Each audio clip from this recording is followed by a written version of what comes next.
Nearly 90% of gun owners have never heard of these, and some of them are going to save you hundreds of dollars on gear you never actually needed. Most shooters go straight to the internet when something breaks or goes sideways at the range, and come back with a $60 specialty tool or a $40 product that solves one very specific problem. But here's the truth. A lot of the best fixes are already sitting in your kitchen drawer, your bathroom cabinet, or your garage shelf right now. Today we're going through 12 genius gun hacks, counting down from 12 to the one at number 1. That might be the most underrated trick in the entire gun community. What's up everyone? Andrew here.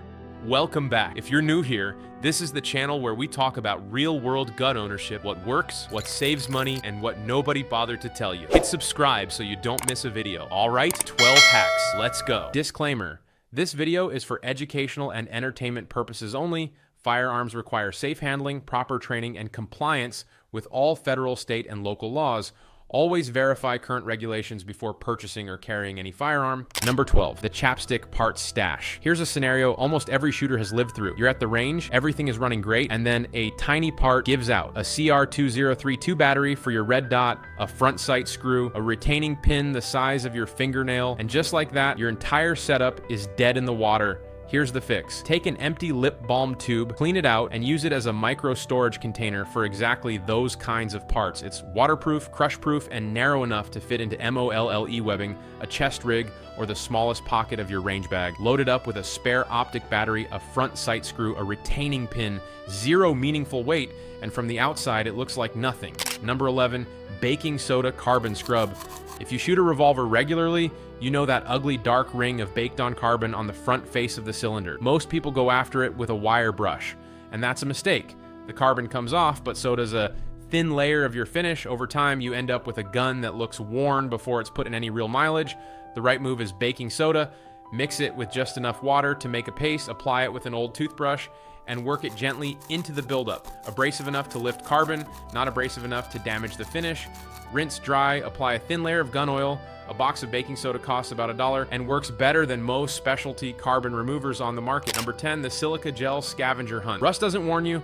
It quietly works on your stored firearms while they sit in your safe, and by the time you see it, the damage is already done. The solution is silica gel, but here's the part most people miss. You don't need to buy it. Every new pair of shoes has packets in the box. Electronics packaging, beef jerky bags, medicine bottles. Most people throw them straight in the trash. Start saving them instead.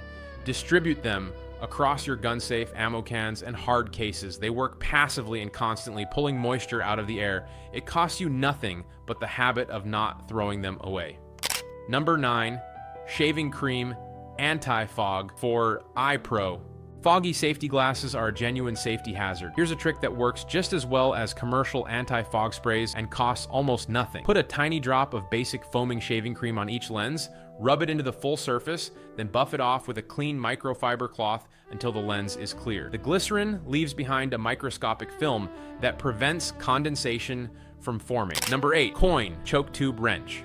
You're in the field, you want to swap chokes, and your wrench is back home on the workbench. Here's what most people don't know.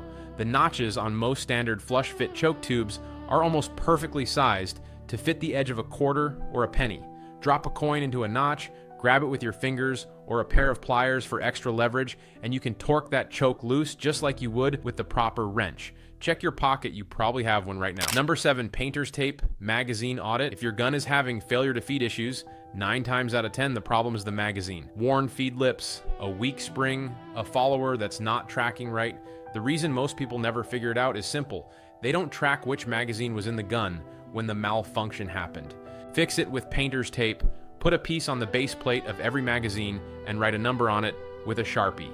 Every time you have a malfunction, note which magazine was in the gun.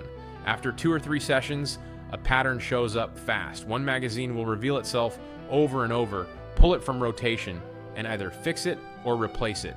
You'll be amazed how many gun problems turn out to be a $15 magazine that should have been retired months ago and then swarties. Number 6, crayon roll mark color fill. Your slide or frame engravings are faded and you want them to pop. Forget specialty gun paint. All you need is a wax crayon.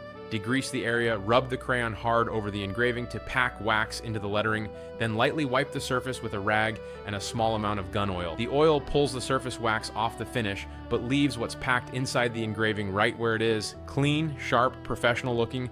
The tool costs 64 cents at any grocery store. Number 5, Velcro brass deflector bumper. If you reload your brass, you already know the problem. Ejected casings fly out of your AR and slam into the brass deflector, coming out dented. Dented brass causes feeding issues and shortens case life. Fix. Cut a small square of the soft loop side of adhesive-backed Velcro, the fuzzy side, and stick it on the brass deflector. The material cushions every ejected casing on its way out. 50 cents of Velcro, 30 seconds to apply. Number 4, electrical tape muzzle seal. If you're hunting in brush, rain, or mud, getting debris into your barrel is a real risk. One piece of electrical tape over the muzzle creates a watertight seal that keeps everything out while you're moving. And yes, it affects accuracy, not even a little. The column of compressed air ahead of the bullet blows the tape clear before the projectile exits. Experienced hunters and military shooters have used this for decades. Number 3, the pencil firing pin test. Want to know if your firing pin is striking with enough force without going to the range? You need a standard wooden pencil. Completely unload your firearm and triple check it. Drop the pencil down the barrel eraser dash, end first, point the muzzle straight up and pull the trigger. If the firing pin is healthy, it will launch that pencil completely out of the barrel. If the pencil barely moves, your firing pin needs attention. Fast, free, real information. Break time equals 0.5 seconds. Number 2, chapstick thread. Protector lock. Thread protectors vibrate loose, it's almost guaranteed. Here's the fix. Before threading the protector on, put a small dab of lip balm on the barrel threads. The wax fills the threads just enough to create friction and stop the passive loosening from firing vibration. When you actually want to remove it to attach your suppressor, it still comes off easily by hand. No damage to the threads, no proprietary products, no hardware store trip needed. And number 1, the drywall anchor snap cap. Dry firing is one of the best ways to build trigger control and sharpen fundamentals for free, but dry firing a rimfire without protection can peen the chamber edge over time. That's real damage. The solution is snap caps, but rimfire snap caps are easy to lose and overpriced for what they are. Here's the hack. Go to any hardware store and pick up a box of number 4 to number 6 ribbed plastic yellow drywall anchors. Those little yellow anchors fit perfectly into a rimfire chamber. Absorb the firing pin impact, chamber properly, and extract and eject just like a real casing. A $2 box gives you more snap caps than you'll ever realistically need. Once you try this, you will never pay for a rimfire snap cap again. Thanks for watching.